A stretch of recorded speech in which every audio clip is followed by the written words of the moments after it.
Good morning. Good to see you all here in this three-dimensional world. My name is David Walsh. And I'm Jennifer Dochstader. We're from LPC. It's actually our 20th anniversary this year. We are a market research and technical PR firm who works with brand owners, suppliers and converters. Our friends at Domino have been very kind to invite us here today to talk to you about the label industry. We're going to look at our label printing world from the past, the present and the future. Now, what we need to do is... Hold on. Hey, it's Phil Myers. Hi, Phil. David and Jennifer, look, you guys are fantastic, but a few ground rules. Oh, no. We're not... we don't do ground rules very well. We don't have you live in the room, right? Right. We have a video. Right. Last year, you were also on video. You weren't in the room. Yeah. We took a survey. We sent out a survey, and we got some feedback, which I have here today. I'm not going to like this. 3 key points that we want to make sure are slightly changed. Okay. Number one, feedback was that last time in the video, you were way too funny. Okay, this material is very serious. Yes, it is. Right? Yes. So let's not be too funny. And we realized we had already been contracted to be in England, which is in the middle of the North Sea, and it's very cold and rainy, and quite frankly, I wish that we were better than just being virtually here. Okay, Number two, you looked way too good. Way too good on camera. So Frank, I know Frank has a filter. We can change that today. Excellent. We don't want you to... Okay, excellent. cue the After Effects Adobe thing where it makes us... I know where you're going with this. Okay. And lastly, Yes. as you recall at the very end of your presentation, you graded each other's performance. Yeah. David promised he wouldn't do that this year. Feedback was that you graded each other way too high. We have those results. Frank, if you want to roll that right now. You did okay? Yeah. 1 to 10. 4. 4? 4. Last time you were a 3. Today was a 4. Pretty good. I was a 6. You were a 6. I think I was a 6. Okay, other than that, let's have some fun. I hate that guy. Gotcha, boss. What is with that? I don't know. He's one of those guys. He's just like a control freak. I know, rules, and we don't take authority very Okay, you ready? well. So Let's I'm just ready. do this thing. Okay, let's do it. Okay, in keeping with the history of cinema and theatre, this is going to be a 3-act play. Where we've been, where we are, and where we're headed. Jennifer is our official historian of all things labels, so why don't you take us back into the dim and distant past? In talking about the past, let's talk about 1990. First thing I want to talk about is generalists versus specialists. In 1990, a lot more label converters were generalists. What we mean by that is they were trying to be all things to all companies. Water-based Flexo, solvent-based Flexo really dominated the market. However, letterpress really had a presence. Label converters were growing at very robust double-digit rates. It was a very healthy industry. How loyal were brand owners, packaging buyers to their label vendors? They were very loyal to their label vendors, very different than it is today.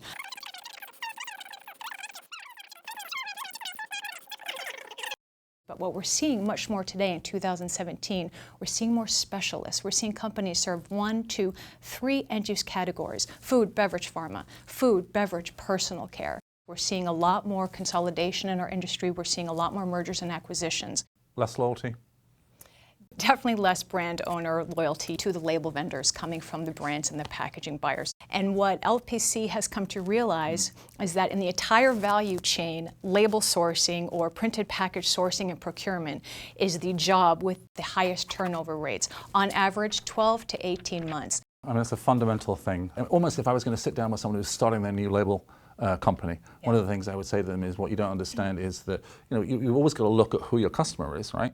And your customer is those sourcing procurement people. And I know because our database, as you know, has got 15,000 label converters in it globally. There aren't that many label converters in North America. But amongst all of those, it's constantly changing.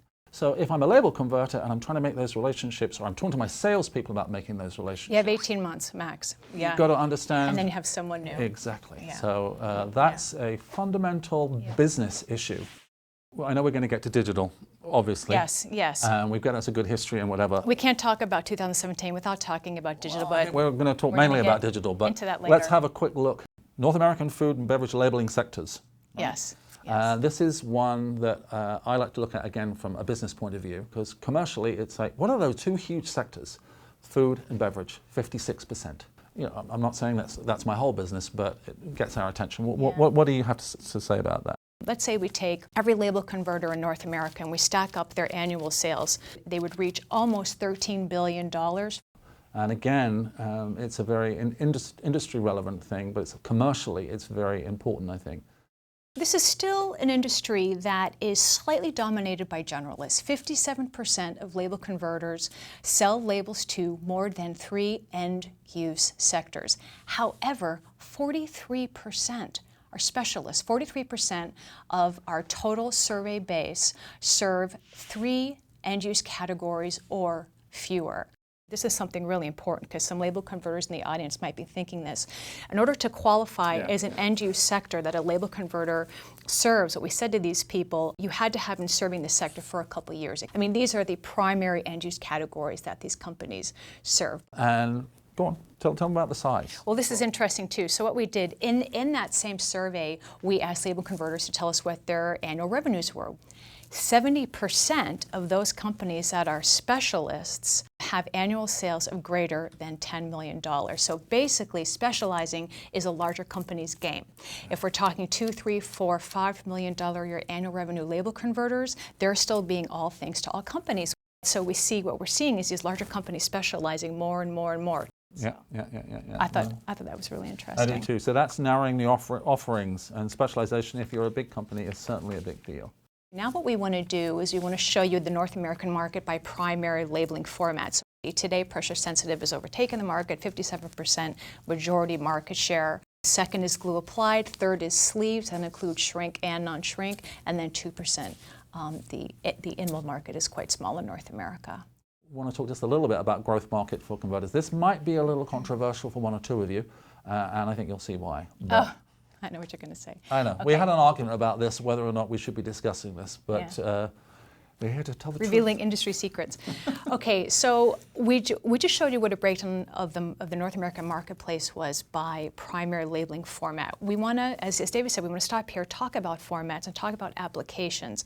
So in this converter survey we conducted in 2016, something else we did for the very first time is we asked companies what the other application areas they were entering other than PS. The biggest one is flexible packaging. Flexible packaging, yes. And what's important here is flexible packaging, non-sleeves. 20%, 1 out of every 5 converting companies surveyed have entered the flexible packaging space, non-sleeves, within the past 3 years. What do we mean by non-sleeves flexible packaging? Pouches, pouches, and pouches, obviously bags, stick packs, sachets. These are all flexible packaging applications that narrow web converters are entering increasingly. Flexible packaging represents a tremendous opportunity for label converters right now. Number 2 was the sleeve industry, both shrink sleeves and non-shrink film wraparound labels. 17% of our surveyed converters have entered the sleeve market within the past 3 years. Number 3, extended content. And you know, I don't think extended content gets nearly enough play. Time out.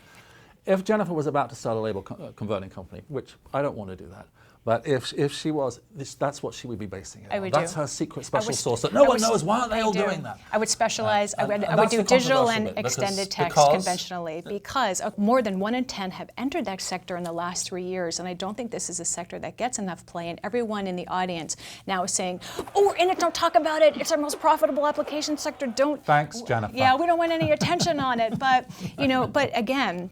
We speak with label converters almost every day, and we're asking people, where are your opportunity sectors? Flexible packaging, sleeve, extended content, 3 of the big ones right now outside of pressure sensitive. Okay, so we're talking opportunity. Let's talk digital. It becomes clearer to me exactly the power of the growth of digital. 90% of it is conventional, still massive, still so dominant. 8% electrophotography, that includes both dry and wet toner.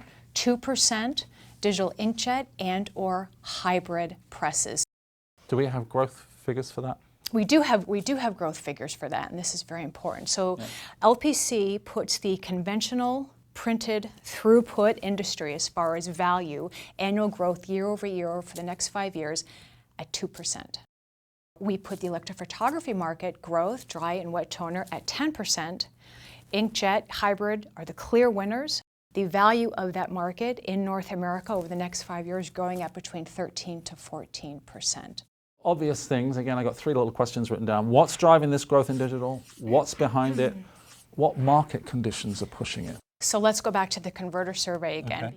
Some of the questions that we ask companies is average downtime of conventional printing presses.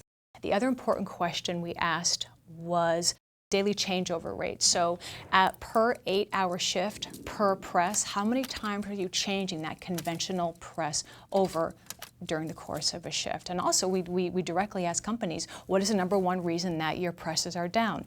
Excessive short run work. Converters cited that reason more than any other. The other thing that's important here is when we're talking about press utilization rates and average downtime, conventional presses are down on average 30% of the time. The 30%, I mean, that's a huge number for downtime. I have to believe that one of the other things that's happened because of lean manufacturing, because of Kaizen, because of whatever, because of digital, people are paying a lot more attention. There's a lot more spreadsheets looking at every aspect of every day. This kind of looking at lean manufacturing, looking at being efficient, is something that I would put a lot of that at the door of the effect that digital printing has had on the whole industry. Yeah, I agree. I agree. Well said. Sorry, that's my little... Okay, next point. Here we have a good comparison of the global market in North America. Value of the global label printing sector 2016 between 55 and 60 billion. About 7.4% of that printed digitally. As we can see, that is lower than the North American average. North American market, right about 13 billion, as we've discussed, just over 10% of that digital throughput. Okay. Let's look at where we're headed. We've been in the past, we've been in the present, let's go forward. Okay, so here we see the graph that you saw previously, the North American label market by print technology in 2016. This is what we project that graph is going to look like in 2020.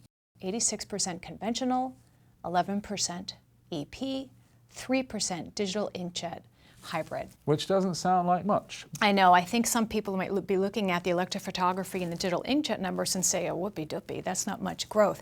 However, again, this is a $13 billion market, 90% of which is still conventionally printed. So even 1% is a huge jump for these digital technologies. 2 to 3, that's also 50%. For digital inkjet growth. Right, and the other thing about Flexo and the other conventional whatever, that's not going away. People are still printing what they're printing. So it's not suddenly, that's why I want to get on to the next graph. That's a really important point, though, in that, you know, we want to make clear when we talk about the future of digital, and soon you're going to see press installation rates, and that's when you're really going to see a difference. Exactly. It's not like we're going to see a bunch of conventional presses end up on the trash heaps. Not at all. These presses don't have obsolete buttons. They last a long, long time, but we're seeing more and more work passed over to digital, opening up and freeing more capacity on conventional presses. Between 90 and 100 conventional presses were sold in 2016. Between 130 and 140 digital presses were sold in 2016. So we have the digital press sales significantly higher. Presses, right? These are production presses. Very, very important point. Thank you. These do not include any desktop or tabletop machines. This is my favorite graph in the whole, this is the business. Right? Yeah, well, it's very revealing. So in 2020, we predict that 1 out of every 4 presses sold will be conventional, and that 3 out of every 4 presses sold will be digital. So for the first time, we're seeing large label printing conglomerates doing greenfield digital startups. They're not even buying conventional presses. They're buying 2, 3, 4 digital machines. They're doing run sizes of 5, 7, 10, 15,000 linear feet. These are traditional conventional press run sizes. We're at a real game-changing time right now with digital. Thanks so much. I think we're finished. Well done. Yes, thank you so much for watching us today. Any questions? Questions? Well, I wish we could. Yeah, I know. I'm actually sorry we're not there today, and especially not just in light of seeing us talk, but I've had a sneak peek, and as you guys know, it's going to be a very good day today, and I hope that we've sent you off into it looking forward to stuff. But if there are any questions that have come out of what we've been talking about, either data or especially Jennifer's opinions, go ahead, go to our website, ring us up, ask us. We're, as you know, most of us, we do know you. We're always open to having a chat. But enjoy the rest of your day. Okay. All right. Let's do it. Let's get some tacos. You know what we forgot to do? What did we forget? We forgot to thank Domino. You think we should? I think we should. Gratitude. Let's go. Okay. On 4. No, 1, 2, 3. Thanks, Yes, Domino. it's on 4. 1, 2, 3, 4. Okay, but you don't say 4. No, you say thank you, Domino. Okay, right, here we go. No, thanks, Domino. Thanks, Domino. Okay. You count. 1. I'll tap my foot. Okay. 1, 2, 3. Thanks, Domino.